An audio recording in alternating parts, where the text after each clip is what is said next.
1, 2, 3. Hello. Hello. Everyone. Welcome to my lecture recital. Today I'm going to be talking about the topic Bach's Legacy illustrated through selected repertoires by Franz Liszt and Peter Schnickelet. Okay. So the purpose of this lecture is to share Bach's legacy and contributions to the world of piano music. Okay.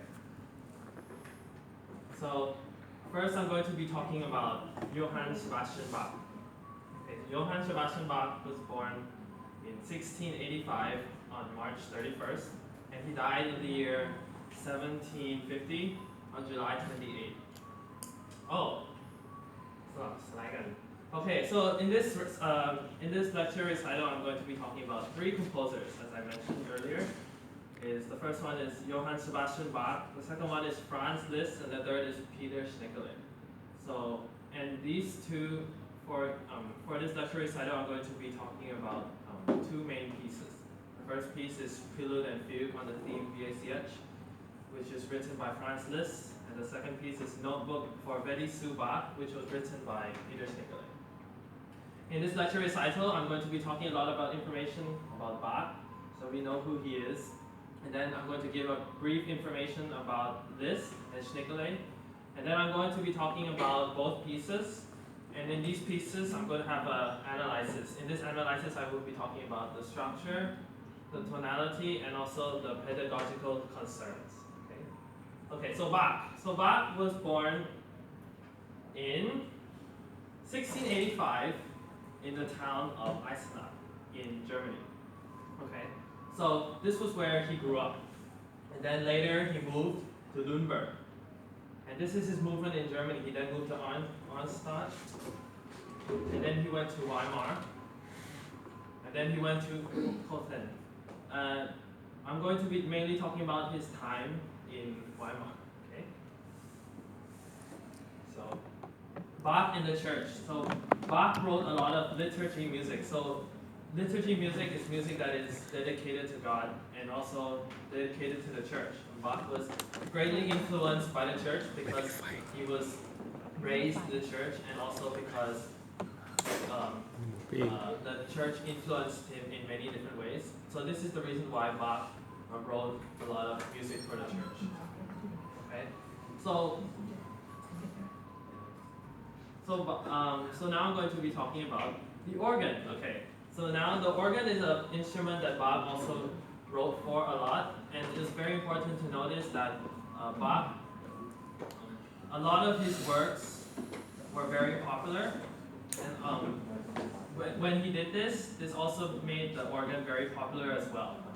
So the organ was very popular during the Baroque period, and it's very ironic because after he died, the popularity of the organ was decreased, and it wasn't more popular until the Romantic period. When this was during the Romantic period, the changes were made and the pedals to the pedals, allowing the sound to be changed easier. And also during the Romantic period, the organ was used more as a solo instrument. So this is two pictures. First picture is the organ in St. Jacobi Church in Hamburg, Germany. The second one is an organ in Merseburg Cathedral in Merseburg, Germany. Okay. And these are three key moments in Bach's life. The first one is in 1708. He became the keyboardist and also the music director in Weimar, Germany. In 1722, Bach wrote the Anna Magdalena notebooks. So these notebooks are also very important because this is the way that Bach was able to preserve his works. So back then, obviously, composers did not have copy machines or Xerox machines. So this is the way that Bach handwrote his works and put them in notebooks. He dedicated these notebooks to his wife, Anna Magdalena. And then in 1742 to 1749, Bach wrote the Art of Fugue. And the reason why it is only to 1749 is because this is the year of his death. So he died before he was able to finish the Art of Fugue. And this Art of Fugue contains the BACH motive. So what is the BCH motive? So the BACH motive is this. Okay. So the German language, B equals B flat, and H, as you can see here, equals B natural. The BACH motive was first used in the art of fugue as a reference to his family name. So this was the first time he used this theme to contribute to his family name. So this is the BACH motive. Okay. And these are inspired genres from Bach. These are genres that both Franz Liszt and Peter Schnickeler used. So Franz Liszt used the Fantasia, which is a genre that expresses sound creatively and has improvisation and is very imaginative. Okay, so during the Renaissance, it was first used during the Renaissance period by Italian composers, lutenists, and then it slowly developed over the centuries until the Romantic period. This kind of style was used for large-scale works. Okay, and so Peter Schnickeler also used the suites and capriccio that Bach also used. So the suites is a dance piece, as many of you know, and the capriccio is a work that has many different elements and there are many different characters inside a sound, and it usually contains a humorous character. So these are just some examples of the genres that were influenced from Bach that other composers used. Okay, so the first composer that I'm going to be talking about is Franz Liszt. Franz Liszt was born on October 22 in the year 1811 and died in July 31st, 1886. The main genres that he wrote for was piano music, but he also wrote orchestral music, chamber music, and choral music. Choral music is vocal music. So piano music. So the piano music that he wrote has many different genres inside as well. The main works that he wrote for was the character piece, character music, in which can be divided into small scale or large scale works. And so these are some examples of the small scale Spanish Rhapsody and his ballads. Or his large scale works, like the Transcendental Etudes, which contain many movements. He also wrote the sonata, like his famous sonata in B minor, and he also wrote 2 piano concertos. So this is the piano music that Liszt wrote. And the Liszt's influence, Liszt was highly influenced by gypsy music or nationalism or pilgrimage in his Italian years, and he was also influenced by poetry. And so these are some examples of the works that he created. So moving on. So Liszt in Weimar. So Liszt also became the director of music in 1848. This was 140 years after Bach was the director in Weimar. Liszt became the director after a long career as a performer. He eventually moved to Weimar and he settled down and he started to focus more on his compositional works. In 1850, he wrote his first organ piece, the Prelude and Fugue on Ad Nos Salutarum. Okay, so this is his first organ piece. In the year 1855, Liszt wrote his second organ piece, which is the Prelude and Fugue on the theme BACH. He then revised the piece in 1870. Why did he revise the piece? We will find out later. But he wrote it for the organ, in which he wrote a transcription to the piano in 1871. This is also the period when Liszt was venturing into atonality music. Okay. So now I'm going to be talking about the Prelude and Fugue on the theme BACH, and I'm also going to give some demonstrations on the piano so that you guys can understand easily. So the structure of this piece is built around the BACH motive. So it revolves around 12 different transpositions of the motive. So what that means is that the BACH motive can appear on any note. So for example, if it starts on A, then the following notes will be A flat, B, and B flat. Or maybe it starts on F. If it starts on F, the next note will be E, and the next note will be G, and then G flat, so on and so forth. So throughout the entire piece, there are many motifs that appear in many different notes. So let's start. I'm going to show you an example later. And so this is the section mapping of the piece. So this piece sounds like a variation, but it's actually not a variation because this is not what Liszt titled the piece to be. But I myself have created a section mapping, which consists of altogether 6 sections, and each section has different characteristics. As you can see in this, you can see that each section has many different markings. And these markings, they allow the sound for each character, for each section to be different, creating different characters. And for example, as you can see, he uses words misterioso and dolente in the 3rd section. And then in the 4th section, he uses animato, allegro, con brio, which already you can see from both sections that there is a contrast between both sections. So now I'm going to be explaining each section. The first section is moderato. So as you can see from the green sign, the theme already comes out in the bass notes, like this. And then it goes on again.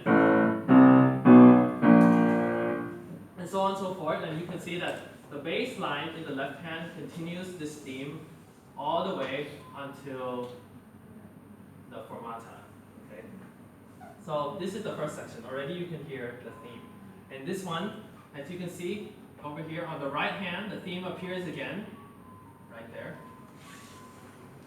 And then in the andante section, also known as the fugue section, the theme here appears again, but starting on G flat.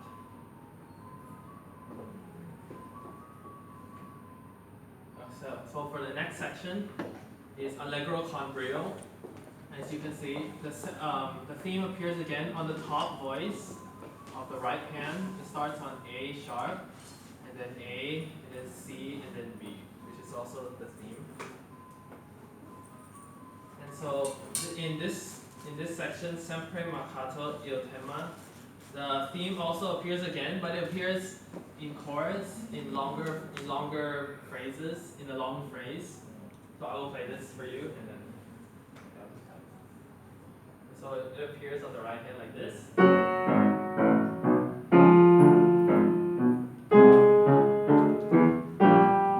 Like that. Okay, that was terrible. But it appears on the right hand.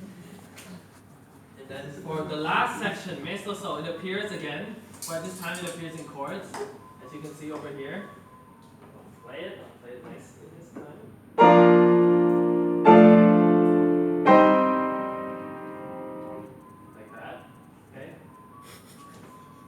So this is the theme. As you can hear, in every section, you can hear the theme.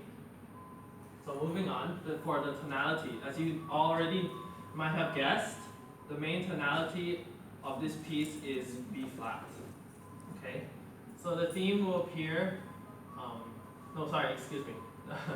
the B flat will start, the piece will begin in B flat, and it will also end in B flat. Okay. So this is another section of the tonality where the theme is presented in the fugue section.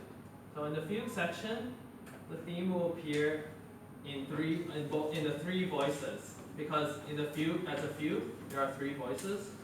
So the first, as you can see in the bass line, the starting point, the theme appears on G flat, and then in the inner voice up here, the theme will appear on F, and then on the soprano voice, the theme will again appear on B flat again. So this is the tonality presented in a fugal form. So another element of tonality is chromaticism. So as I mentioned earlier, during this period, this was venturing into atonality, and he was experimenting with atonality. And atonality also has a lot of dissonance, which can come from chromaticism. So in this section, as you can see, in the chromaticism areas, there's a lot of notes that are chromatic. But also something that is very interesting is that the theme also appears in this section. So I'll play it nicely. Okay. Then I'm going to play, I'm going to demonstrate at the same time. So the theme will appear on the top note.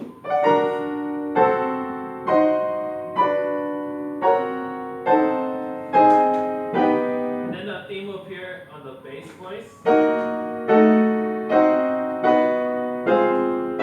And then the theme will appear in the inner voice.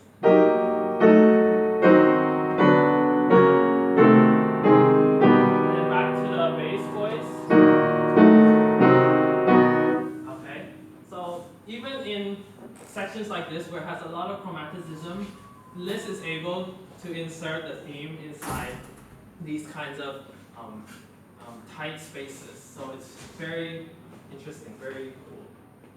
And so the theme is also presented in 6 intervals as retrogressions and inversions. So what does that mean? So the theme consists of 4 notes: B, B flat, A, C, and B. But in this section, what Liszt does is he first retrogrades the theme. So if you look at the blue circles, if you put it together, you get A, B, B flat, A flat. So this is a retrograded form of the theme. And what he does is that he cuts this theme in half, as shown in this picture, and he separates each theme so that each theme is separated. So as you can see, one theme is in blue, one theme is in red, one theme is in green, and another theme is in purple, but it's not together because he cuts it in half. So this is an example of how he presents the theme in a very interesting way, and in a way so that it allows the listeners to think about it and also have more. It makes the theme more interesting. So throughout the entire piece, he has many ways of presenting the theme. So now, pedagogical concerns. So pedagogic concerns, the first also relates to how I personally practice and how I prepare myself for this piece. So octaves. Octaves is something that Liszt did not originally use in his organ piece. As I mentioned, he revised the piece in 1870. And the reason why he revised the piece was so that he could make the sound of the organ fit the sound of the piano. And originally, he did not write it as octaves. As you can see, the left hand has many octaves. But he did this so that it would sound more like the piano. And for pedagogic concerns, this was something that I was struggling with because it's very difficult to play octaves very fast. So this is something that I had to figure out to practice. And what I would do is that I would pick it into groups so that I can first play each group quickly, and then I would add all groups together. So this is a way of how I practiced and how I was able to fix this problem of octaves. Another reason is juxtaposition. Has anyone heard this term before? Maybe not. Juxtaposition means 2 contrasting effects side by side. This is found very normal. This is something that is normally found in music, where you have 2 effects side by side, which means contrasting sounds. Maybe I have a soft sound, and then all of a sudden I have a loud sound. This term is called juxtaposition. As you can see from this picture, in the blue circle, it says andante, and then in the red circle, it says animato. So right away, you can see that 2 contrasting effects that create a more bigger sound. So for pedagogical concerns, what I had to do to make this happen was that I have to make sure that even though that the right hand on andante is many octaves high up, creating a large sound, I have to make sure that the sound is smaller. Make sure that the sound is not too overwhelming. Why? Because I have to save this sound for the animato part. For the animato part, I have to make it so that it's very loud and very thick and heavy. So I cannot make the andante part very loud. So this is the way that Liszt puts juxtaposition inside his piece, and it's also something that is very, very interesting and very fun to listen to. It's very attractive as a sound. Okay. So this is. Okay. So wait. Okay. So this is juxtaposition. So this is an example of how Franz Liszt was able to use so much influences from Bach and put it inside his works. Okay. So the next composer I want to talk about is Peter Schnickeler. So Peter Schnickeler was born on July 17, 1935, and so he hasn't died yet. So the first thing about Peter Schnickeler is that he was born in Ames, Iowa. Ames, Iowa is in America. And so Peter Schnickley created his own fictional name, which is PDQ Bach. Some of you may have heard of it before. He made his own name, saying that he is Bach's least mentioned son. So if you do not know, PDQ Bach is actually Bach's son that Bach never talked about and never wrote about. So why did he do this? Because Peter Schnickley focuses on humor music, or works that is funny. So what is funny? So what is funny is that music that is straightforward and easy to understand. An example of funny music is, for example, taking a piece that you know and changing it around so that it doesn't sound the same. So when you hear something that you already know, for example, maybe you hear you hear Beethoven's Fifth Symphony, and then you hear it. But what Peter Schnickley would do is that he would make it sound and then change it into something else. So normally we would expect something from the original work, but then he changes it, so now we hear something else. And so what I like to say is that Peter Schnickley, he likes to play around with what we expect and what we don't expect. So it sounds that we don't expect. So the work that I want to talk about is Notebook for Betty Sue Bach. Okay, so Betty Sue Bach is separated into 8 different movements. So I'm going to talk a little bit more about each movement, and as you can see from the name sounds a bit curious, sounds a bit funny. I'm going to explain a little bit more on each movement. So the first movement is Allemand left. So as you can tell, Allemand is a term that was used from the suites. It's one of the movements from the suites. And the suites, excuse me. So what he did was that he got one of these terms and then he changed it around. So for example, he changed the name. So instead of Allemand, it's Allemand left. And so the reason why he did this is because he said, I wanted to create, I quote from what Peter Schnickley said, is that I wanted to make a dance suite only for left-footed dancers. So it means that if you're a left-footed dancer, then you can dance this piece. Okay. The second movement is karate. Okay, so you might have heard this term before, like karate chop. So karate chop is also a term that was used like for the samurai, like this. And then he goes on to the third movement and says, oh, kurang. And he says, oh, okay, I made a mistake. It's not supposed to be named karate, but it's supposed to be named oh, kurang. So this is how he kind of makes fun of this term. 2-part contraption and 3-part contraption. So actually, there's no such thing as 3-part contraption.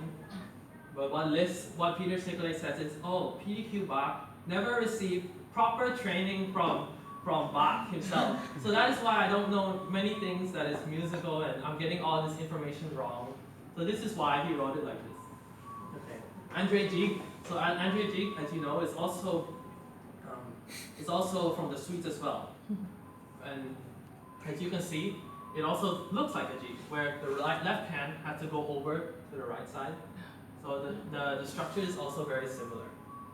Tromare. Tromare is a piece that Peter Schnickley was influenced when he heard Bach's oboe concerto in D minor. So it also has the same beginning on the left hand. And the last movement, Capriccio Español for Charles III. So Capriccio, as I mentioned earlier, is a piece where is a movement where the character is changed, it's suddenly changed. So inside this character, in this movement, there are many different character changes. It could change from something that is sad to something that's very happy and very exciting. So this is his way of using the names. So as you can see, he uses many names from the genres that Bach used. And also, as you can see, he was very highly influenced by Bach himself. So now for the tonality, as I said before, sudden key changes. This is an excerpt from the first movement. Sudden key changes means that he would, and if you look from this picture, he starts in the key of E flat. And then he goes on, he goes to the third bar, and then he stops. And then you can see these 3 rests. He stops, and he thinks to himself, okay, I'm in the wrong key. I need to go back. And so he has this chromatic scale that goes back to C minor. Okay.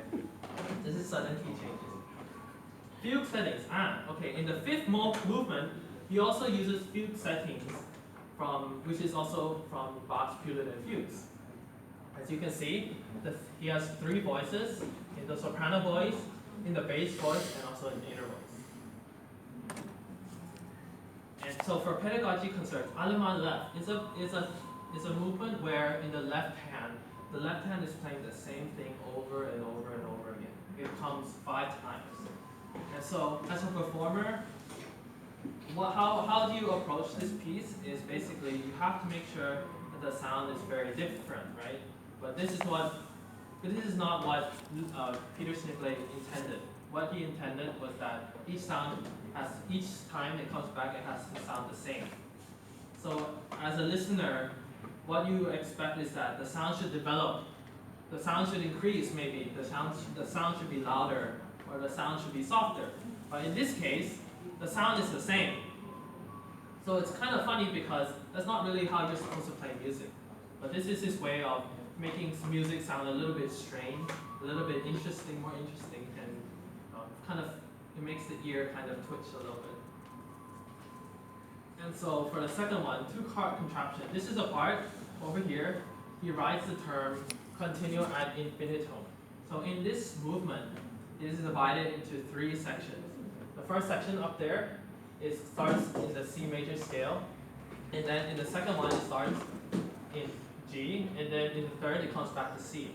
So what is interesting about this piece is that it is playing the same thing over and over and over again. But then it reaches here, and he says the word continuo ad infinitum, which means keep on playing outside the keyboard. So you're playing on the keyboard, and as you can see, it's going up the scale of the keyboard. But all of a sudden he says this, and then you have to play outside the keyboard. So it's almost like you're playing in dead air. And so for the next one, karate. This is probably my favorite part of this piece, where he has the term karate chop. So instead of just pressing the note, you have to use your entire wrist and go like boom, like that. And then he also says make appropriate samurai faces and sounds. So as you will see later on in the recital, I will also have to make these noises to make it sound like a samurai. And then finally, at the end of the movement, he says play with foot. So you may not have seen this before, but this is my first time that I will have to play the piano using my foot. So this is some examples of how Peter Schnickley, he uses a lot of funny things, funny elements and actions, and he mixes it together with the influences that he gets from Bach, and he puts it together inside this piece. So, conclusion. Okay, so as you can see, both Peter Schnickley and Franz Liszt were highly influenced by Bach. And I want to finish this lecture recital with 3 words. The first word is legacy. So it's very important that we know what the legacy of each composer is. Obviously Bach, he has a great high influence on many different composers. So I think it's very important that we know what it is. But how do we know what these influences are? The second word is study. So we have to study these words. And obviously, a lot of people don't know about this subject because they don't study it, and sometimes it's very difficult to see these influences. So this is also the purpose of this lecture, is so that I myself can study these works and I also can share it with you. And what happens after I share it with you is that, sorry.